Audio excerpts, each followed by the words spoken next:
Olá, tudo bem?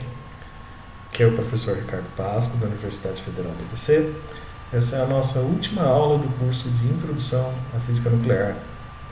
Hoje a gente vai terminar de ver aí as aplicações de física nuclear, mas em especial aí a fusão nuclear. Tá? Então, na aula passada, a gente falou um pouquinho sobre a fissão nuclear, né, que levava num elemento mais pesadão aí, né, ele fissionava em elementos mais leves, na verdade médios, tá? Que estariam em torno aí, próximos pelo menos dos 60, que é da família do ferro, que é o mais estável, tá? E isso liberava muita energia, porque como eles têm muitos núcleos, muitos prótons e nêutrons, né, isso acabava liberando muita energia. Então a fissão é muito energética, né, vamos dizer assim. Já a fusão, que seria levar de elementos mais leves, né, elementos lá do final, ou no início da curva, né, de energia de ligação por núcleo, né, te leva então de mais leves para o médio, né, você vai agrupar, vai fundi-los, né, ok? Então, isso não libera tanta energia, porém libera uma certa energia sim. Ter menos núcleos, né, libera uma quantidade menor de energia, tá? Porém, como a gente tem muito núcleo leve disponível, né, carbono, nitrogênio, etc., né, para se chegar no ferro, por exemplo, para se fundir na família do ferro, no A60 aqui, é uma alternativa energética interessante, tá? Não existe ainda no momento nenhum reator de fusão muito potente, só pequenos em geral. Por exemplo, o tokamak tem na USP aqui, que é bacana, tá? Okay? Parece que ele, da última vez que eu vi, ele já estava produzindo uma certa energia elétrica, por exemplo, tá? Mas a ponto de só se retroalimentar, tá? Ele funciona mantendo o plasma preso aí num anel, né, num toro, tá? Eu já vou falar mais sobre isso, tá? Mas a fusão normalmente só ocorre no interior das estrelas, porque ela só consegue acontecer quando você tem altíssimas temperaturas, tá? Eu não posso jogar um núcleo contra o outro. Em geral, eles se particionam em partes menores, tá? Não é assim. Você precisa mesmo estar num plasma, ou seja, num estado tão energético que os elétrons não conseguem nem ficar presos aos núcleos, tá? Os núcleos estão desprendidos aí de camada eletrônica, tá? Então isso acontece no Sol, por exemplo, no nosso Sol, tá? Vamos fazer uma estimativa aqui de quanto que seria essa temperatura, né? Então, para a gente fundir, eu preciso vencer essa barreira coulombiana entre esses núcleos, né? Você lembra que tem um monte de prótons nos dois, tá? Okay? Então o número de prótons aí vai com Z, então portanto a carga, né, é ZVZ, né? Tem um núcleo com carga ZE, um núcleo com carga Z' vezes Z, e os raios deles são R', por exemplo, tá? Okay? Então, só para fazer uma estimativa aqui, né, essa constante de Coulomb vezes a carga fundamental ao quadrado, a gente pode trocar, né, por alfa, que é a constante de estrutura fina, 1 sobre 137, né, e H cortado vezes C, a gente já sabe, né, isso aqui dá 197 MeV Fermi. Tá tudo em MeV, em Fermi aqui, ok? E esses raios aqui, eles vão com a raiz cúbica do número de núcleos. A gente já viu isso em aulas anteriores, né? Vezes o raio aí aproximado aí de um núcleo, que é mais ou menos 1,2 Fermi, tá? E se você jogar esses valores numéricos, isso dá aproximadamente 1,2 aqui em cima, aqui eu já aproximei para 1, tá? É só uma estimativa, certo? Isso está em MeV. Tá? Eu vou aproximar mais ainda, tá? Pelo menos nos núcleos leves que a gente está falando, né, o Z é praticamente igual a N e, portanto, é metade do A, né, certo? Então, o número de prótons é praticamente o número de nêutrons, né, para núcleos leves. e a metade do número total de núcleos, certo? Se você fizer essa aproximação, e ainda só para facilitar mais um pouquinho, fazer o A, né, um núcleo muito parecido com o outro, muito próximo aí do outro, se você substituir, né, nessa formulinha, então aqui embaixo os dois são iguais, então 2. Aqui em cima cada um ganhou meio, então meio vezes meio, 1/4, tem um 2 embaixo, isso dá um fator 8, tá? E o A em cima dá A ao quadrado com A a 1/3, né? Fica 2 menos 1/3 dá 5/3. Então, isso varia com A 5/3, aí, o potencial colombiano, né? Em MeV. Tá? Ok? Então, só para ficar mais inteirinho aqui, pega um A igual a 8, por exemplo. Tá? Número de núcleos total igual a 8. Ok? Então isso dá 2 ao cubo, corta esse 3 aqui, né? Fica 2 à quinta, 32. 32 por 8, 4 MeV. Tá? Okay? Isso dá aproximadamente 4 MeV. Então, para cada um dos núcleos, você lembra que eu quero fundir 2, né? Essa é a ideia básica da fusão, pode ser mais, tá? Mas em geral são 2, tá? Okay? Mais fácil de acontecer para 2 núcleos. Então eu teria cerca de 2 MeV por núcleo. Por núcleo, desculpe. Tá? Okay? E lembrando da aula passada, né, para 300 Kelvin, que é a temperatura ambiente, né, a gente fez a conta, deu 1/40. Então, para qual temperatura eu teria 2 MeV? Regrinha de 3. Tá? Okay? Então, ficaria 2 MeV, 2/10 está para 1 sobre 40 elétron-volts, assim como 300 está para qual temperatura? Opa! Né? Se você fizer essa continha, isso aqui dá 80 vezes 300 dá 24.000. Sim? Então, 2,4 10 à quarta. 10 à sexta, que já tem aqui do MeV, dá 10 à décima. 2,4 10 à décima, eu só quero a ordem de grandeza. Isso aqui dá 10 à décima, né, Kelvin, dá 10 bilhões de Kelvins. Tá? Isso só acontece raramente, pouquíssimas estrelas chegam nisso. Tá? Mesmo no interior de estrelas super densas, né, é muito difícil chegar nisso aqui. Normalmente você chega a 10 à sétima. Sim. São 10 milhões de Kelvins. Tá? Okay. Só que, se você tem uma distribuição de velocidades, né, supor maxwelliana, né, aquela cauda, né, ou se você pensar em 3D, seria uma gaussiana praticamente, né, para o final dessa cauda, no rabo, né, a gente fala da gaussiana, você vai ter partículas que estão tão energeticamente excitadas que vão sim conseguir se fundir. Tá? Okay? Mesmo a 10 à sétima, você estaria alcançando uma energia suficiente para ocorrer essa fusão. Então ela não é super comum. Tá? Okay? Acontecem algumas fusões aí, certo? Sim. E elas liberam um pouco de energia, não é tanto como eu comentei sobre a fissão. Só que a quantidade de material numa estrela é tão grande que sim, isso acaba sendo visível, na verdade. É isso que faz com que as estrelas brilhem, certo? Okay? Existe toda uma sequência de reações chamadas ciclos de Kane. Tá? A gente só vai ver o primeiro praticamente. Sim?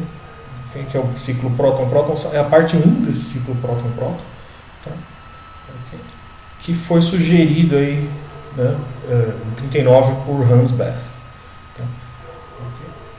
Okay. Por que ele sugeriu próton com próton? Note, eu já comentei, né? É tão quente que só tem um núcleo ali. Na verdade, é um mar de prótons, né? No caso do Sol mesmo, é um mar de prótons e elétrons, alguns elétrons livres, tá? Okay? Então, a massa do Sol é 2,10 a 30 por aí, tá? Ela é 99% quase constituído de átomos, de núcleos, na verdade, de hidrogênio, que são prótons. certo? Porque a gente fala hidrogênio, mas é próton só, tá? Okay? Então, a queima, o brilho do Sol vem basicamente só desse ciclo aqui chamado próton-próton, tá? Então, são dois prótons, certo? Eles colidem aí e formam um deuteron, tá? Ok? Então, esse 2 aqui é o número de núcleon, certo? Ele continua sendo hidrogênio, então ele ainda tem Z igual a 1, tá? Porém, massa 2, então ele tem um próton e um nêutron, né? Um deuteron, é um núcleo de deutério, sim? Ok? E isso aqui nada mais é do que um beta mais, sim? Okay? Eu estou transformando um próton, aqui se você esmiuçar essa reação, estou transformando um dos prótons em nêutron, tá? E aí eu emito um pósitron mais um neutrino do elétron, certo? Okay? Agora, um outro próton pode, né, colidir com esse deuteron aqui e dar, na verdade, um núcleo de hélio 3.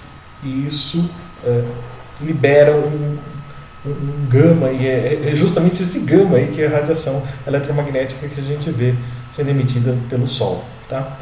E já dois carinhas desses dois hélios 3 aí podem colidir e dar um núcleo de hélio 4, que é simplesmente uma partícula alfa, certo? Então, se você fizer se você multiplicar essa equação aqui, então as energias liberadas, né, em cada uma delas, né? Multiplicar essa aqui por 2, essa outra aqui por 2 também, somar essas três equações aqui, você chega, na verdade, numa única reação, que são 4, né? Note aqui, 2 vezes 2 dão 4 hidrogênios, né? Certo?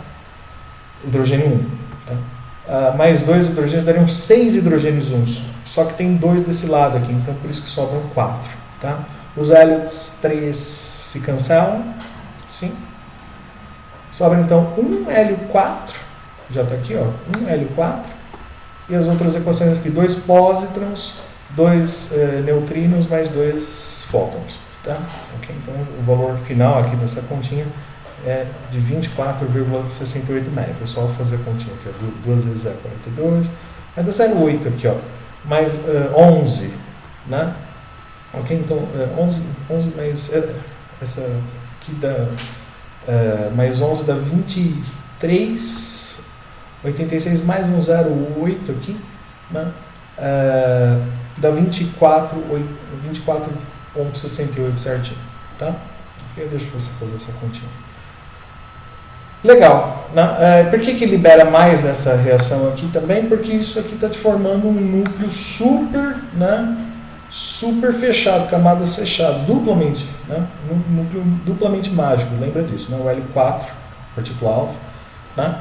Um núcleo duplamente mágico. Então a energia para formar esse cara aí, também a sua energia de ligação é super alta, certo? Ok? É um dos números mágicos, duplamente mágico, tá? Então, o que acontece com essa energia? Então, o resultado líquido dessa energia aqui, né, dessa colisão de 4 prótons aí, né, dando um hélio 4, dando uma partícula alfa, né, libera pósitron, só que se lembre, está tudo ionizado, então tem um monte de elétron dando soco ali, certo? Então esse pósitron já de cara já vai encontrar, né, um elétron e vai dar mc ao quadrado, certo? Okay? Então um pósitron mais um elétron, eles têm a mesma massa. Então cada um deles tem 0,51 MeV. Isso aqui já daria 1,02 MeV pelo par de aniquilação. Só que são 2, então vezes 2 aqui. Então isso já tem mais uma contribuição de 2 MeV aqui. Já dá uns 26 nos quebrados, tá? Okay? Os neutrinos vão embora. Eles raramente interagem com a matéria, certo? Eles são praticamente invisíveis, a gente já comentou sobre isso. Sim, só se você enterrá-los ali embaixo da montanha, igual o Kamiokande, né? Tá? Essa maneira de você tentar detectar esses bichinhos. Então, se perde aí para o espaço. Aí, né? Cerca de 0,26. Então, 2 neutrinos vezes 2. Tá? Eles acabam indo embora. Então, isso dá um saldo líquido de 26,2. Só que são 4 prótons, né, na reação básica de próton-próton. Tá? Então dá 6,55 MeV por próton. Tá? Então é pouquinho. Sim? Isso é pouca energia. Só que se você lembrar que, né, volta aqui para o começo, você tem cerca de 2,10 a 30 vezes 6 vezes 10 a 23, isso dá cerca de 10,57 prótons no Sol. Tá? Então você vai demorar horrores para terminar essa queima dos átomos de hidrogênio, né? Na verdade dos prótons, né? Dos núcleos dos átomos de hidrogênio. Tá? Okay. Então dá cerca de 10 a 11. Aí, tá? O DAS cita 10 a décimo, o Crane também. Você vai fazer a continha lá direitinho, dá 10 a 11, na verdade. Tá? Então são cerca de 100 bilhões de anos ainda para o Sol entrar na outra fase, que seria o quê? Acabou o hidrogênio e começar a queimar o hélio. Tá? Na verdade, nenhuma dessas fases é muito bem separada, nunca acaba totalmente, certo? É que umas vão ser mais favorecidas, outras menos favorecidas de acordo com a temperatura. Então, por exemplo, essa queima do hélio, né? Note, são 3 corpos colidindo, né? Então isso tem que estar numa temperatura bem mais elevada. Tá? Então isso é numa outra fase da vida. E normalmente quando a estrela já está alcançando já o estado de gigante vermelho. Bom, enfim, isso aqui começa a formar novos núcleos e mais pesados. Então isso já é o início da vida. Aí, né? Certo? Okay, essas estrelas aí estão começando a formar o ciclo do carbono, ou na verdade carbono, nitrogênio e oxigênio, começa a formar núcleos mais pesados. Certo? E em estágios mais avançados, depende da evolução da estrela, aí, né? Pode formar elementos mais pesados ainda, né? Ou ter um outro destino aí, de virar, por exemplo, uma estrela de nêutrons. Depende de várias coisas. Aí você vai ver isso num outro curso, certo? Ok? Nesse nosso curso aqui a gente só vai ver isso aqui. Tá? Você vai falar, tem um outro valor aqui, eu deixo você calcular que na verdade esse outro ciclo aqui, na verdade seria a primeira parte do ciclo do carbono, ou primeira parte do ciclo CNO, tem o mesmo Q dessa reação 1 aqui. Então eu deixo você montar, igual eu fiz aqui, ó, vezes 2, eu vou deixar você se divertir aí para montar isso. Então tem o mesmo 6,55 MeV por próton, sim. Então não vai mudar o cálculo ali do tempo de maneira muito grande, tá? Porque não vai mudar muito a nossa estimativa. Tá bom? Então, de fusão era isso que eu tinha para falar. A última coisa que, se eu não falar, isso não é um curso de física nuclear, é sobre decaimento, tá? Então, a gente já viu decaimento alfa, beta, gama, etc. Tá? Mas até agora eu não falei da lei de decaimento, que é uma coisa que muitos cursos de nuclear só falam disso praticamente. Tá? Então, ficou para o final aqui. Certo? Não é porque seja super difícil, mas eu acho que é uma boa hora de estar falando disso agora, certo? Então, se você tiver N núcleos na sua amostra, uma amostra radioativa, aí, né? E num intervalo de tempo dt decaírem menos dN, nesse menos é de propósito, que assim, o delta N vai ser negativo, então, portanto, esse menos dN vai ser positivo, tá? Então, se esse menos dN for proporcional ao tempo que se passou, então, portanto, ao dt, né? E 2, né, ao quanto de átomos radioativos você tem, então isso é uma expressão simples até de se pensar. Né? Então, se isso for proporcional, vou inventar essa constante de proporcionalidade aqui, esse lambda. Na verdade, isso já é conhecido por nós, é a constante de decaimento, a gente viu na aula 9, né, sobre decaimento alfa, a gente calculou essa constante de decaimento lá. Isso era simplesmente a frequência com que a partícula alfa tentava sair do núcleo, né, vezes a taxa de transmissão, né, F vezes T, a taxa de transmissão através da barreira, né, o tunelamento, certo? Okay? Dá para fazer isso também com partícula beta, partícula gama, etc. Mas no nosso curso aqui a gente só fez para alfa, tá? Okay? Então esse lambda T é conhecido, sim, ok? Mas em 1900, isso aí, o primeiro cara a observar isso foi o Rutherford, essa lei, né? Certo? o que eles perceberam? Eles perceberam que isso cai exponencialmente, sabe? Então, eles nem sabiam quem era lambda. A gente já sabe, tá? Okay, então agora já é uma boa hora de se falar sobre isso. Então, joga esses n's para a esquerda aqui, deixa o t para o outro lado, integra dos dois lados, certo? Okay. Porque o certo seria pôr uma linha nesse n aqui, mas eu sou físico e integro desse jeito aqui, tá? Então isso aqui dá um ln, certo? Ln de n menos n0, eu já fui mais rápido aqui. Ln da diferença vai ficar ln da divisão. N sobre n0. Esse lado aqui só tem t para integrar, porque lambda é uma constante. Sim? Então fica lambda vezes t, certo? Okay? Então o exponencial dos dois lados, então o número de átomos, né, após um certo tempo vai ter caído exponencialmente, certo? Se você começar com o número n0 no instante zero. Ok? Quanto tempo demora para a amostra desintegrar totalmente? Na teoria, infinito, certo? Até essa curva cair para zero aí, né? Tender assintoticamente para zero, só no infinito, tá? Não é isso que acontece na prática. Claro, né? Depois de um certo tempo, depois de um certo número de desintegrações, você nem consegue detectar mais a atividade, como eu vou comentar. Tá? Então existem outras definições de tempo aí, né, que são interessantes. Por exemplo, a meia-vida. Né? A meia-vida seria o tempo que demora para cair para metade. Partindo de n0, por exemplo, cair para n0 sobre 2. Ou seja, né, substitua aqui, ó, vai ficar ln de meio, né, 2 a menos 1, então como fica menos ln de 2, esse menos com menos corta, eu já estou indo mais rápido aqui. Tá? Então, portanto, o tempo médio é ln de 2 sobre esse lambda constante de decaimento. ln de 2 é 0,69, aproximadamente. Então, por que não, ao invés de falar de lambda, falar desse tempo médio, né, dessa meia-vida, tá? Okay? Na verdade, é isso que você tem em geral nas tabelas de decaimento, são as meias-vidas dos elementos químicos. Tá?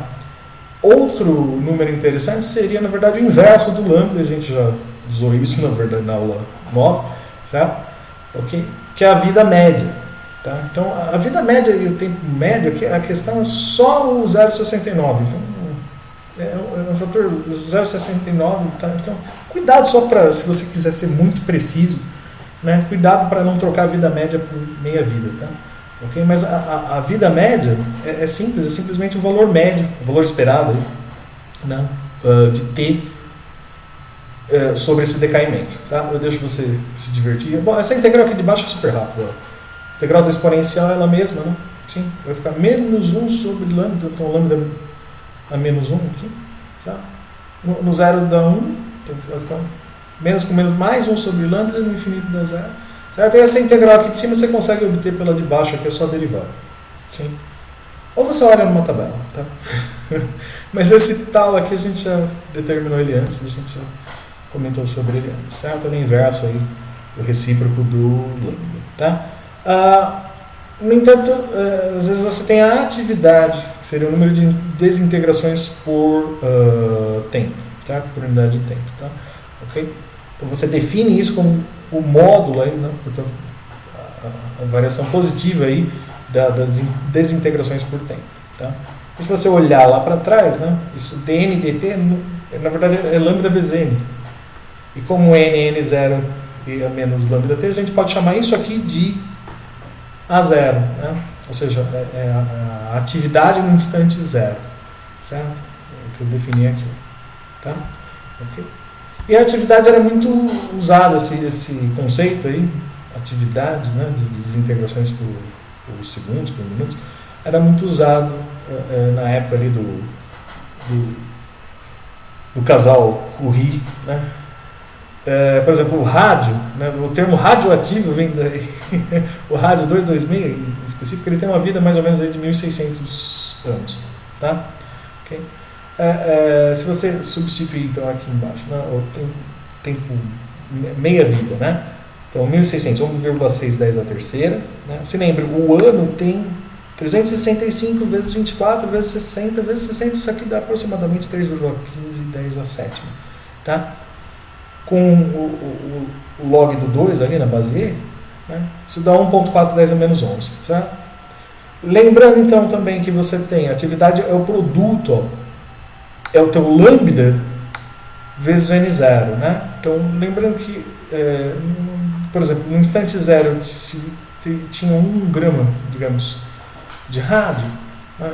Então, 1 grama de rádio daria 6 vezes 10 a 23, número de Avogadro, por 226 gramas por mol, certo? Isso dá, só fazer a continha aqui, 2 uns quebrados aqui, vezes 10 a 23 menos 2, 10 a 21 aqui, átomos, né? Okay? Ou núcleos, na verdade, que a gente só está interessado em núcleos. Se você multiplicar esses dois números, 1.4 vezes 2,6 dá 3,7. 10 a menos 11 com 10 a 21 você chegou então na desintegração inicial. Tá? Okay? Daria 10 a 21 com 10 a menos 11, 10 a décima. Então 3,7, 10 a décima desintegrações por segundo. Tá? Então esse número é famoso, isso é um Curie, né? Em homenagem ao marido da Madame Curie, lá, o Pierre Curie. O Curie, sei lá. Tá? Ok? E tem outras. Esse número é alto, tá? Okay? Ele seria 1 para o rádio, mas em geral é baixo para outros elementos. Então tem a unidade do Becquerel, tem a unidade do Rutherford, tem trocentas unidades aí. Tá? Enfim, é questão de gosto. Tá? Mas qual a aplicação básica disso aí? Seria a datação. Né? Certo? A datação, por exemplo, do carbono 14, a famosa datação aí, por carbono 14, que o Walter Lieb aí, pensou em 1947. Tá? E é uma ideia simples até, porque assim, a gente sabe que a atmosfera tem trocentos gases, né? Além de oxigênio, né? Argônio, etc. Incluindo, né?